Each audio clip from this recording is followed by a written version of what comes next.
Halo teman-teman semuanya, selamat datang di Catatan Angka. Yuk belajar bareng dan catat semua angka pentingnya. Di video kali ini kita akan membahas Proud Internal Control and Cash pada chapter 7 pengantar akuntansi 1. Untuk itu, jangan lupa subscribe dan aktifkan notifikasinya agar teman-teman tidak ketinggalan video-video seru dan menarik dari channel YouTube kita. Pertama, kita akan bahas dulu apa itu proud.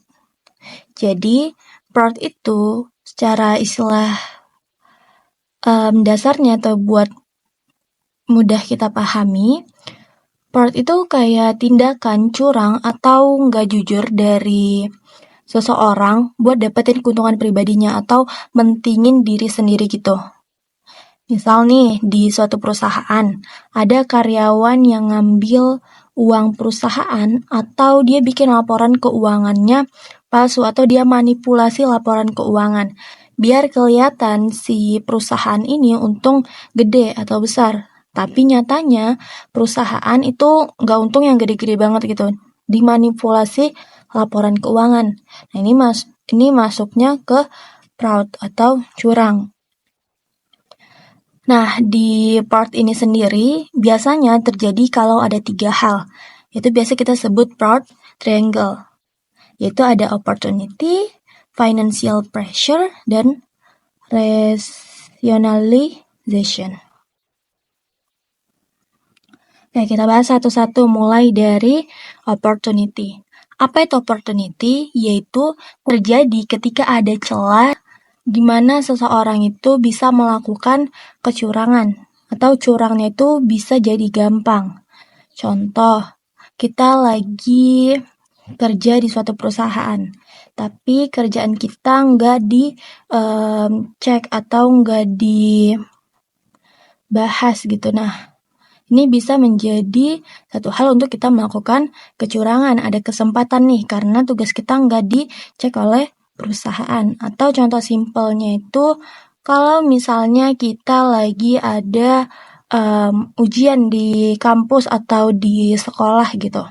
Si pengawasnya ini mungkin lagi ada yang nelpon atau pengawasnya itu lagi main handphone ataupun itu kan berarti ada kesempatan ya untuk si mahasiswa atau siswi ini melakukan kecurangan, ada kesempatan nih, ada peluang bagi mereka gitu. Itu contoh kecilnya. Selanjutnya ada financial pressure atau si tekanan dari keuangan.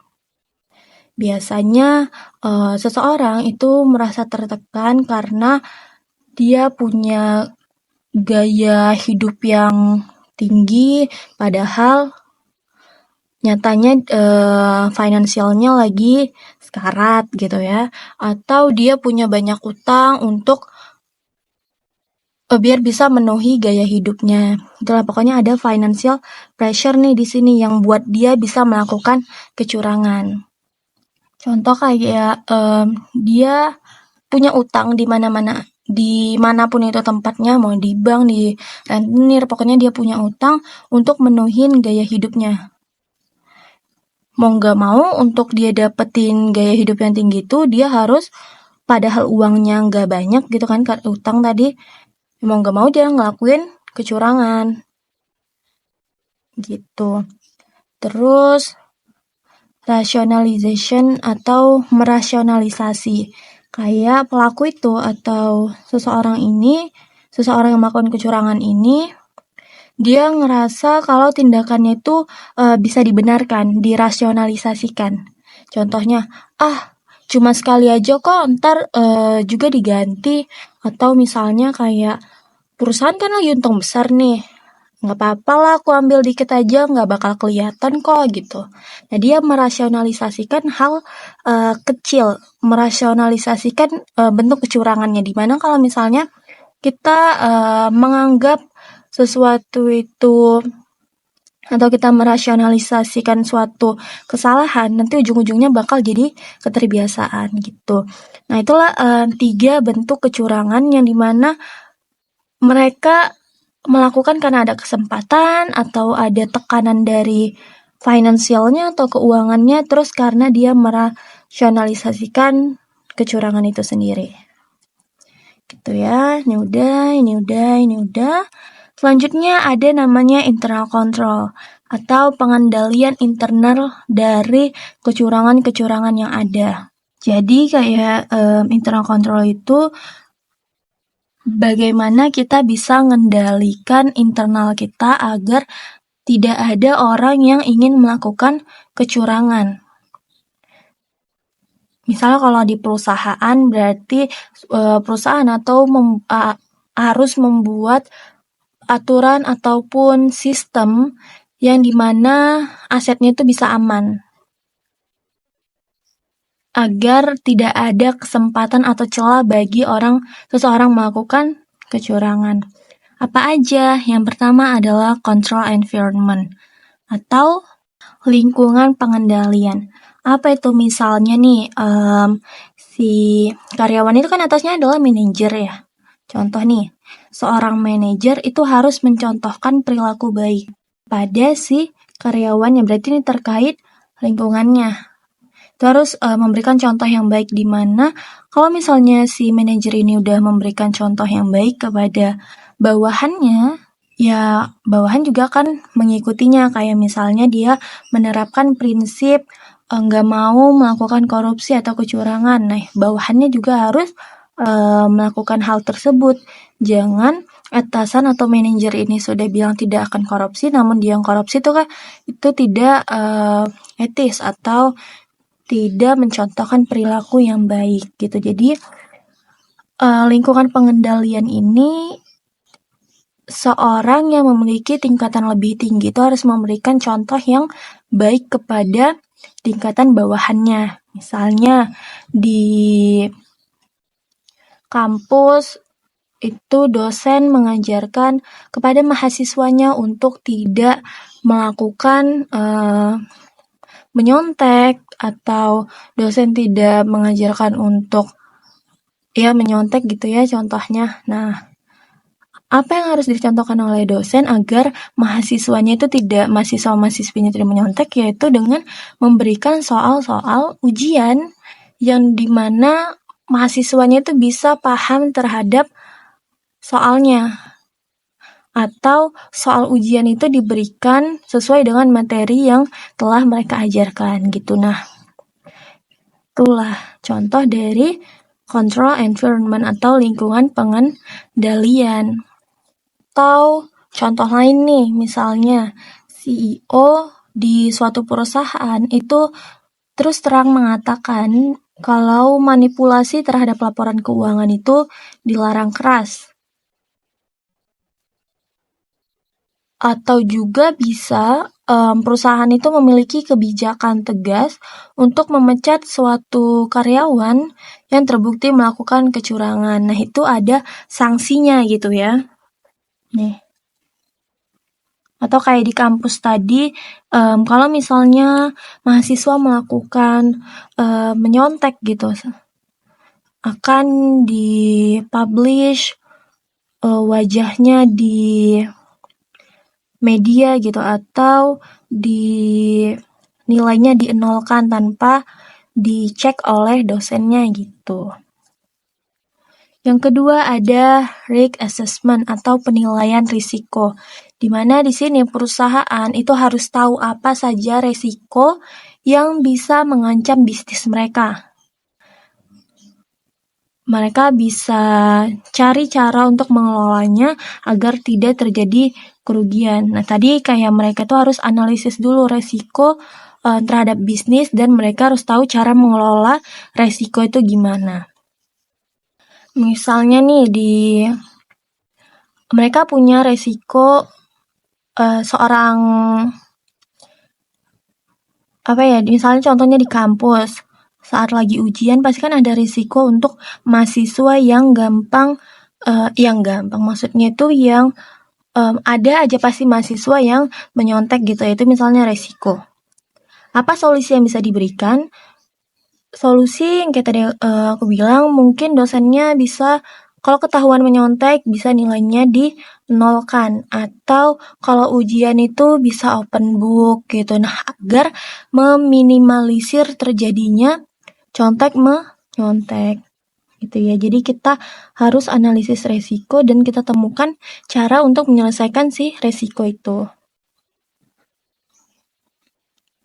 Yang ketiga, ada namanya control activity atau kegiatan untuk kita kontrol atau pengendalian. Misal nih, control activity itu kayak di perusahaan.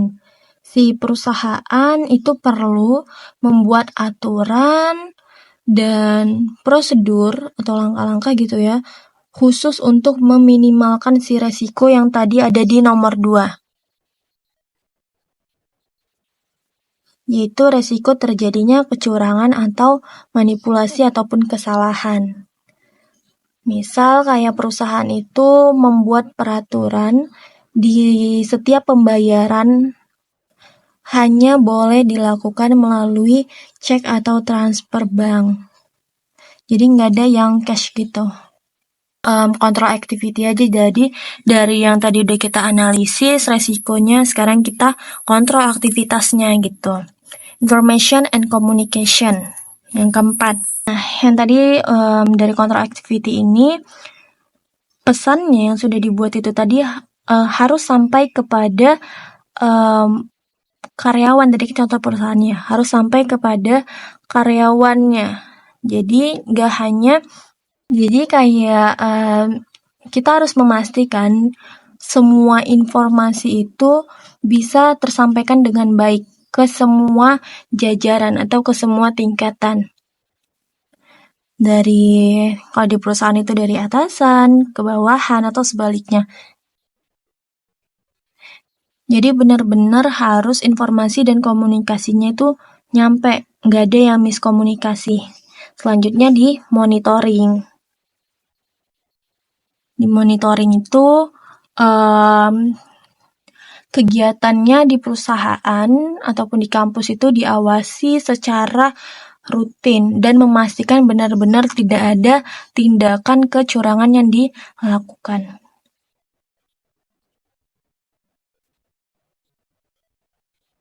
Lanjut, ada namanya cash control. Tadi setelah kita ngebahas mengenai proud, sekarang kita masuk ke proud, udah internal control. Sekarang adalah cash control, yang terakhir nih. Cash, berarti kan itu kas ya. Kas itu kan aset atau kekayaan yang dimiliki oleh suatu perusahaan. Gini ya, kalau di account, sini kan bagian aset. Sini liability dan equity. Bagian sini adalah sumber pembiayaan. Sini itu adalah sumber kekayaannya. Gitu ya. Jadi cash atau di bagian aset ini yang paling gampang hilang atau dicuri. Karena kan ada nominalnya gitu ya, ada uang utuhnya gitu ya, yang gampang dicairin gitu ya. Nah, itu dia uang juga, aset itu yang gampang, di aset ini kan ada cash ya, jadi cash inilah yang gampang dicuri atau gampang hilang. Jadi benar-benar harus dijaga dengan baik atau dengan ketat. Ada nih 3 hal yang harus diperhatikan. 3 hal penting. Yang pertama ada cash receive atau penerimaan cash, ada cash disbursement atau pengeluaran cash, terus ada rekonsiliasi bank atau bank reconciliation. Mari kita bahas satu-satu. Pertama adalah cash receive atau penerimaan kas. Kalau perusahaan menerima uang, ya, uangnya itu harus dicatat langsung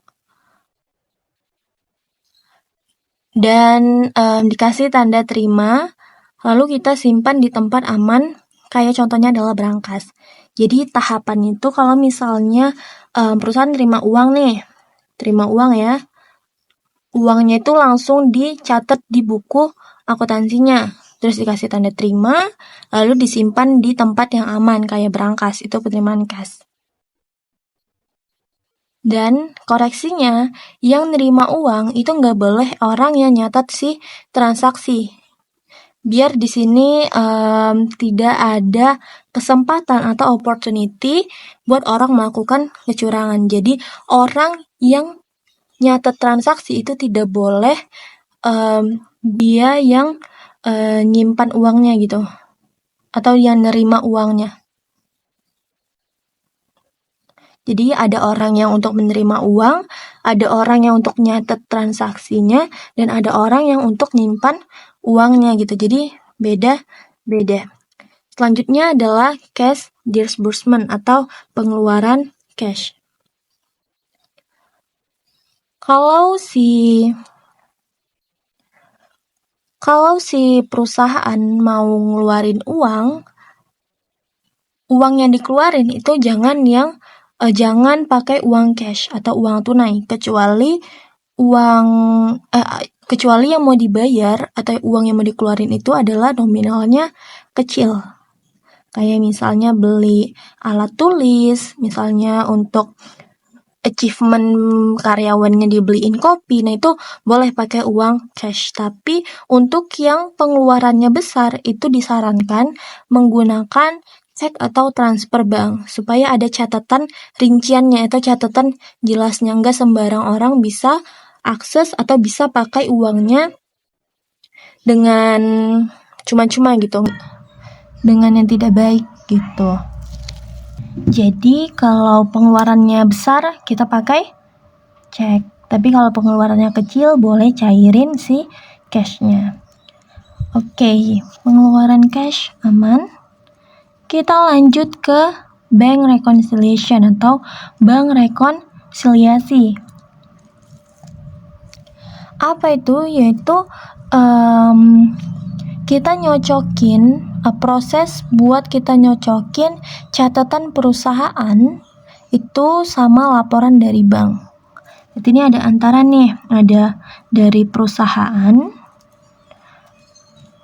dan bank. Ini harus kita sesuaikan, karena kan tadi pengeluaran itu harus menggunakan cek untuk yang jumlah besar. Nah, di cek ini kan ada dari dua sisi ya, ada dari sisi bank dan ada dari sisi perusahaan pencatatannya. Nah, ini harus balance. Misalnya totalnya di sini harus 500, tapi di sini 400, di sini 300, nggak balance. Gimana caranya ini balance sampai dia nemu 500? Itu akan kita bahas di rekonsiliasi bank. Itu.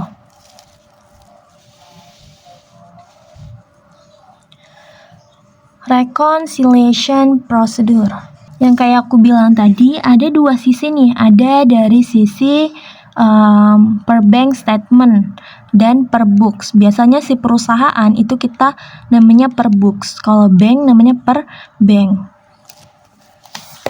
Harus ngapain? Yaitu kita harus adjust atau kita sesuaiin. Dari sisi per bank kita bahas dulu, itu ada 3 yang di-adjust. Apa aja? Yang pertama itu terkait deposito in transit. Deposito in transit ini kayak setoran yang udah dicatat sama perusahaan tapi belum masuk ke laporan banknya. Jadi deposito in transit ini udah dicatat oleh perusahaan, bank belum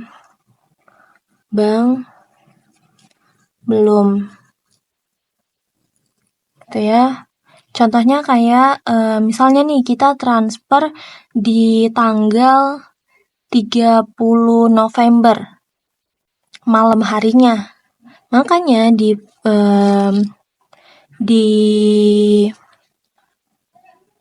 bank itu belum tercatatnya besok harinya atau 1 Desembernya gitu ya. Jadi deposito in transit ini dia udah dicatat di perusahaan tapi di bank itu belum. Jadi di bank itu harus dijumlahin karena dananya itu udah masuk gitu ya. Jadi harus dijumlahin. Yang kedua ada outstanding checks, itu harus dikurangin. Kenapa? Ini kita biasa sebut dengan cek beredar.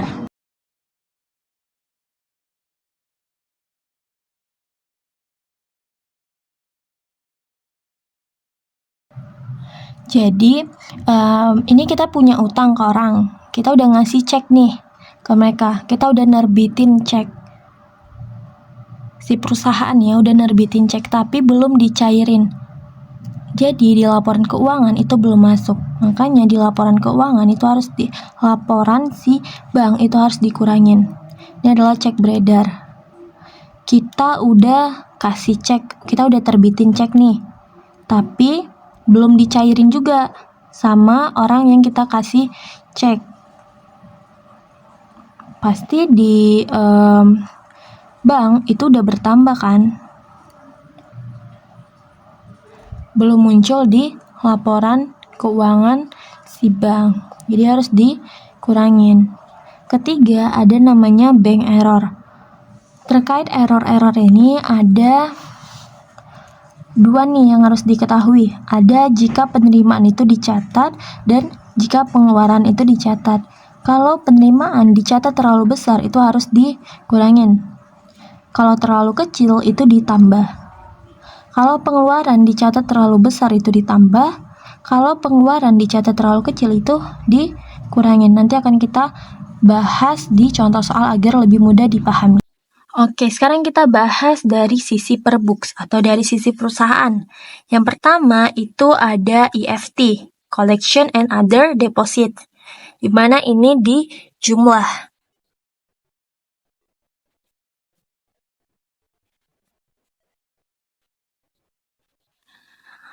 Jadi kalau ada EFT nanti dia adalah plus. Kenapa? Misal nih pelanggan punya utang ke kita, jadi dia transfer. Kayak EFT itu uang yang diterima langsung oleh bank, jadi si pelanggan ini transfer ke kita. Tapi di kita itu belum dicatat, jadi ini kebalikan dari deposito in transit. Kalau EFT ini udah dicatat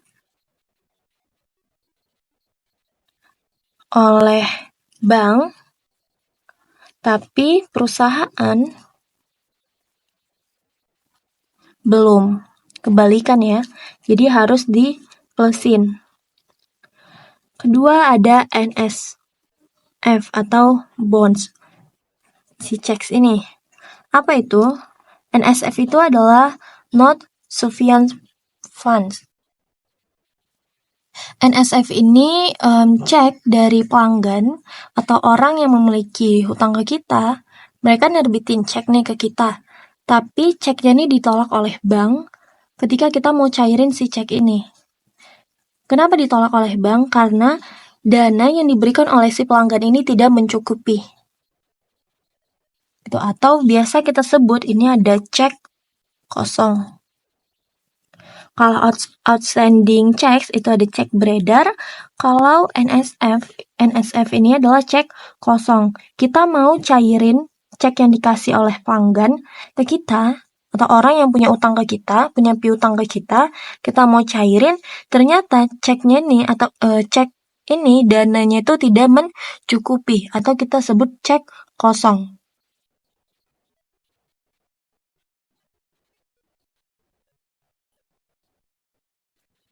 Kalau yang outstanding check itu tadi gimana?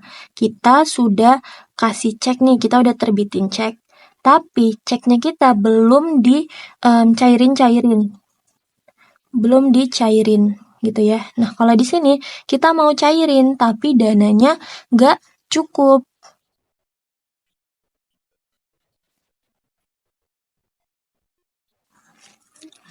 Nah, yang ketiga ini adalah service charge and other payment.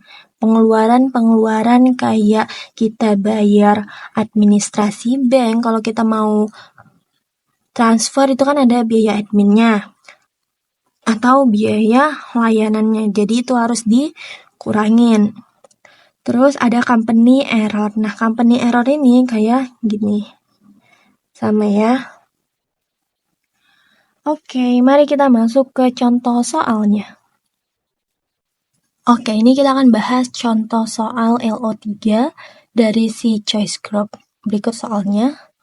Nah, di sini kita dikasih tahu per books and per banknya, si balance-nya. Aku mau nanya, teman-teman tahu nggak mana yang balance untuk per book, mana balance untuk per bank? Balance untuk per book yang mana?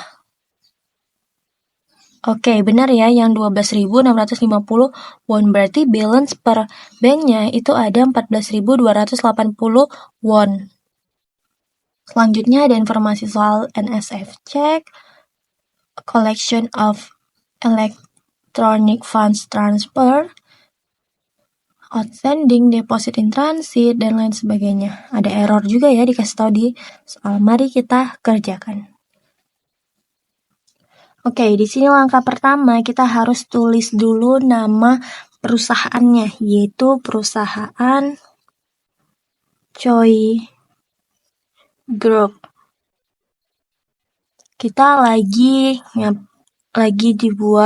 buat jurnal apa? Yaitu Bank Reconciliation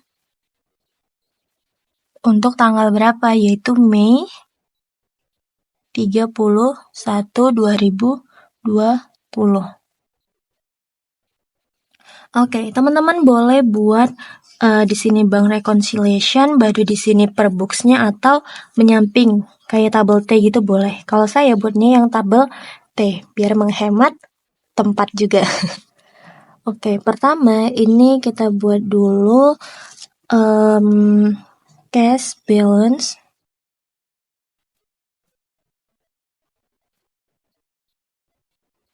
per bank statement. Di sini tuh cash balance per book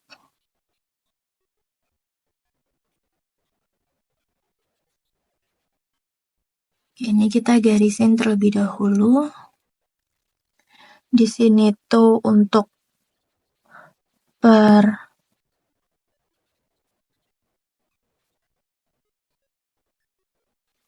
Nah, beginilah tampilan awalnya. Kalau kita mau buat di sini cash balance per bank, di sini cash balance per booknya. Oke, yang pertama kita udah tahu tadi cash balance per bank sama cash balance per booknya berapa? Untuk bank itu ada 14.280 untuk bank, untuk booknya 13.309. Oh, tadi saya ada keliru kalau misalnya di soal ini itu tadi banget terkait tentang bank statement semuanya. Sedangkan di bawahnya itu baru ada cash balance per booknya ya, yang 13.319. Oke, tadi itu kan ada balance untuk yang di bank ya. Di tanggal 1 bulan Mei atau di awal bulan Mei itu balance-nya 12.650.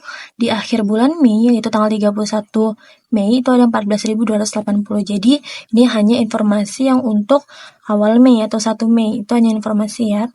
Kita lanjut ke NSF check. NSF tadi itu adalah kita kurangin. Karena NSF itu adalah cek kosong kan? Yang awalnya si perusahaan udah catat nih cash-nya. Namun pas mau dicairin, ternyata ceknya kosong. Jadi harus kita kurangin di mana? Perusahaan atau bank? Di perusahaan, benar. Catat dulu yang pertama, itu ada NSF. Sebesar berapa? 175. Karena dikurangin, jadi harus kita buka kurang tuh ya. Yang kedua itu ada collection of electronic funds transfer atau EFT. Kalau EFT ini juga kita catat di per box atau per bank? Per box, benar. Ditambah atau dikurang EFT? Ditambah. EFT ini kita bisa tulis di sini account receivable atau EFT receive, yang mana aja boleh. Sini aku buatnya collected account receivable. Sebesar berapa? Sebesar 505. Karena positif, jadinya nggak usah dibuka kurungin. Kita ini udah nerima uang dari pelanggan gitu ya, udah ditransfer ke bank, tapi kita belum catat, jadi makanya kita harus tambahin.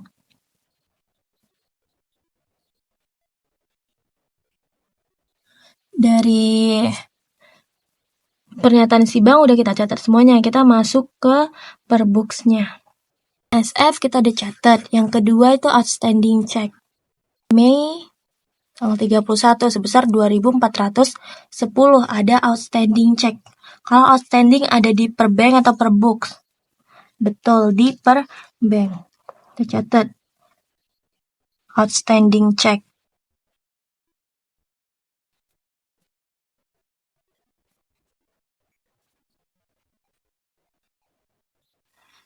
Outstanding check ini ditambah atau dikurang? Betul ya, dikurang karena ini tuh kayak cek beredar, kita perusahaan udah nerbitin, di perusahaan itu udah ditambah atau udah dimasukin ceknya, tapi si pelanggan ini belum cairin si ceknya, jadi harus dikurang. Sebesar berapa? Sebesar 2.410. Lanjut.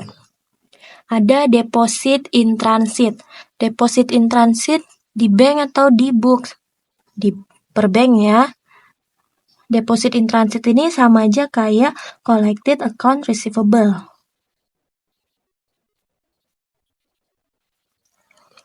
Oke, kita catat ya. Deposit in transit. Sebesar berapa? Sebesar 1.752. Enggak dikurang ya, tapi ditambah. Oke, di transaksi tanggal yang keempat ini kan si Choi Group itu menerbitkan cek. Kalau menerbitkan cek berarti kita membayar hutang kita kepada supplier ataupun kepada yang lainnya. Kita nerbitin cek. Kalau kita menerbitin cek sesuai dengan error tadi, ada pengeluaran dan penerimaan. Berarti ini masuknya ke pengeluaran. Kita tinggal lihat pengeluarannya itu dari sisi perusahaan atau sisi si bank. Siapa yang salah di sini? Apakah si bank salah dalam mencatat atau si perusahaan yang salah catat? Oke, di sini Choi Group menerbitkan cek sebesar 352 won pada tanggal 10 dan sudah di-clearin oleh si bank itu tanggal 25.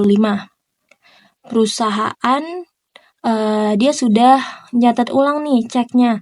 Ternyata ada kelebihan pembayaran nih di akunnya mereka. Ada bukan kelebihan sih, kayak mereka itu nyatat pembayarannya itu sebesar 325. Berarti ini salah di mana? Di bank atau di book? Di book ya, benar. Nah, berarti kita tinggal lihat nih, kalau dari sisi pengeluaran. Nih, pengeluaran. Kita nyatetnya itu, which was a payment on account, dicatat di pembayaran, di akun pembayarannya itu sebesar 325. Ini dicatat. Padahal yang dibayar, karena pengeluaran pasti dibayar sebesar 352.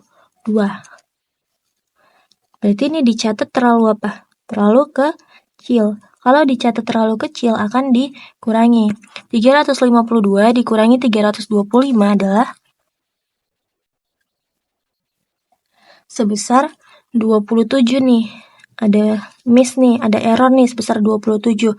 Berarti nanti di books-nya akan dikurangi sebanyak 27.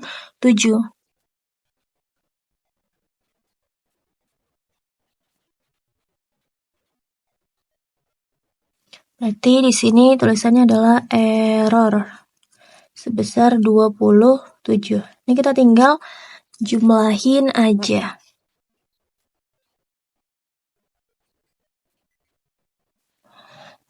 Terhitung dari 14.280 won dikurangi 2.410 ditambah 1.752. Hasilnya adalah 13.622 won. Nah, ini harus balance juga nih. Di sini harus 13.622. Kita hitung. 13.319 dikurangi 175 ditambah 505 dikurangi 27. Benar ya? 13.622 won.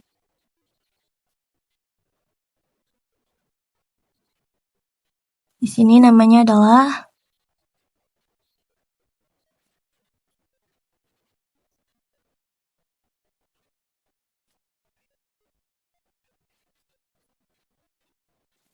Oke, cukup sekian pembahasan kita kali ini mengenai ada tadi udah ngebahas Sprout, internal control, sama cache.